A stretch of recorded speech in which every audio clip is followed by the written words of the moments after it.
అనుజ కళ్యాణ్ ఇద్దరు love track ఉందని చెప్పేసి ఆడియన్స్ అందరూ కూడా చెప్తున్నారు. ఎందుకంటే ఇప్పుడు దాకా మనకు ఓటేసింది కూడా ఆడియన్సే కాబట్టి వాళ్ళే చెప్తున్నారు వీళ్ళిద్దరిది లవ్ ట్రాక్ అని. సో కాదు అని మీరు అంటున్నారు. మరి ఆడియన్స్ మాట తీసుకోవాలి, మీ మాట తీసుకోవాలి. కోట్ల మంది చూస్తున్నారు కదా, మరి మీరు హౌస్ లో 12 మంది 20 మంది చూస్తారు కదా, సో కోట్ల మంది తీసుకుందాం, మీరు తీసుకుందాం అన్న. అప్పుడు ఒకటి చెప్తున్నాను, ఇది నా కొడుకు అని అంటాను నేను కదన్నా. నా కొడుకని నేను చెప్తేనే మీకు తెలుస్తుంది, ఎందుకంటే నా పక్కన ఉన్నాడు కాబట్టి. నేను అదే చెప్తున్నాను, 97 రోజులు నేను ఉన్నాను అక్కడ. మీరు చూసేది వేరే, చూశారు లైవ్గా చూసేది వేరే, మామూలుగా చూసేది. మొత్తం అక్కడ షూట్ చేసిందంతా మొత్తం వస్తుందన్న, మీకు వచ్చిందా మొత్తం? Yes I know. మీరు చెప్పాలి, మీ నోతే వెయిట్ చేస్తున్నాను యాక్చువల్లీ. రాదు, నాకు తెలుసు రాదన్న. అన్నా చెప్తున్నాను కదా అన్న, అదే అది అన్న. అంటే ఒక్కొక్క మీకు ఒకలాగా అనిపించవచ్చు, నాకు ఒకలాగా. అది ఫ్రెండ్షిపే నడుస్తుంది అన్న. Friendship 100% friendship. వాళ్ళు ఉంటారో లేదో, నేను మాత్రం అలాగే ఉంటానన్న. లోపల ఎలాగున్నానో బయట కూడా నేను అందరూ ఆల్రెడీ నేను బయటకు వచ్చే దగ్గర నుంచి మేము అందరితో మాట్లాడుతూనే ఉన్నాం. గ్రూపర్స్ మీకు వచ్చి ఉంటుంది, మొన్న వీడియో కాల్ మేము అందరూ మాట్లాడుకున్నాం. అవన్నీ ఆల్రెడీ రెగ్యులర్గా అవుతూనే ఉన్నాయి అన్న. నా ఫోన్ ఎక్కడుంది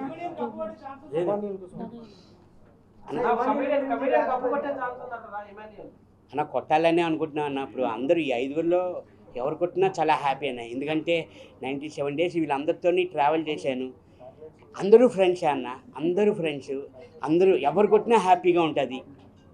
సుమార్ గారు తెలుగు ప్రజలకు మీరు ఒక కమెడియన్ గా పరిచయం కదా, బిగ్ బాస్ హౌస్ లో మీ ఇన్నోసెన్స్ కనిపించింది కానీ మీ కామెడీ యాంగిల్ అంతగా కనిపించలేదు సార్. దానిపైన ఏం చెప్తారు సార్? అదే కామెడీ యాంగిల్ కనబడలేదు అని అంటున్నారు. ఇప్పుడు ఇమ్ము చేస్తున్నాడు, దాన్ని నేను కూడా చేస్తున్నాను. నేను చేయడం బట్టే ఆడియన్స్ నన్ను ఉంచారు. ఇంకాను దేనివల్ల ఉంచారు నన్ను?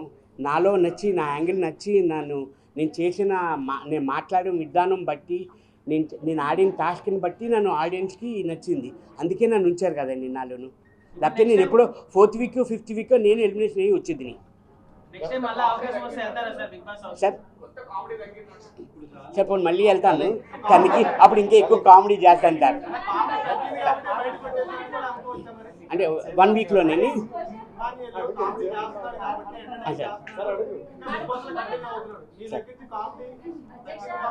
నేను అలా అంటే కామెడీ తగ్గింది అందుకే వచ్చేసాడు నేను అనుకోవట్లేదు. నా మీద ఇంకా టఫ్ ఫైట్ తీస్తున్నాడు, అందుకనే ఉన్నాడు.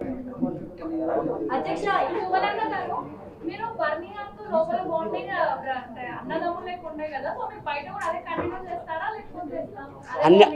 100% మేడం. ఆల్రెడీ వచ్చి 3 days అవుతుంది. 3 days నుంచి ఒక్కసారి కూడా మాట్లాడకుండా పడుకోవట్లేదు. Still going on madam. అది వెళ్తుంది మేడం. అది సాక్షి టీవీ ప్రసారాలను నిలిపివేయడం చట్టరీత్యా నేరం. సాక్షి టీవీ ప్రసారాల కోసం మీ స్థానిక కేబుల్ ఆపరేటర్ని వెంటనే సంప్రదించండి. DTHలో ఇంటర్నెట్లో కూడా సాక్షి టీవీ ప్రసారాలను వీక్షించవచ్చు.